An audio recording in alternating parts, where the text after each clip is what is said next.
പ്രതീക്ഷകൾ വിഫലമായി. കർണാടകയിലെ ചിക്കമംഗളൂരിൽ കാണാതായ മലയാളി പെൺകുട്ടി ശ്രീനന്ദയുടെ മൃതദേഹം കണ്ടെത്തി.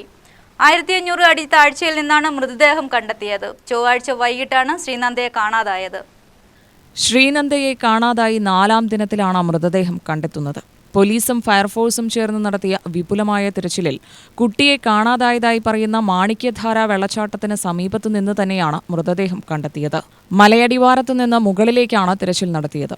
തിരച്ചിലിനായി കേരളത്തിൽ നിന്നുള്ള പോലീസും സ്ഥലത്തെത്തിയിരുന്നു. കുട്ടിയെ കണ്ടെത്താനാകുമെന്ന പ്രതീക്ഷയിൽ ചിക്കമംഗളൂരുവിൽ തന്നെ തുടരുകയായിരുന്ന മാതാപിതാക്കൾക്ക് ഏറെ വേദന നൽകുന്ന വാർത്തയാണ് ശ്രീനന്ദയുടെ മരണം. കഴിഞ്ഞ ദിവസങ്ങളിലെല്ലാം വെള്ളച്ചാട്ടത്തിന് സമീപം തിരച്ചിൽ നടത്തിയിട്ടും കണ്ടെത്താനാവാത്ത ശ്രീനന്ദയെ ഇപ്പോൾ ജീവനറ്റ നിലയിൽ കണ്ടെത്തിയതുമായി ബന്ധപ്പെട്ട് കുടുംബം ദുരൂഹതയാരോപിക്കുന്നുണ്ട്.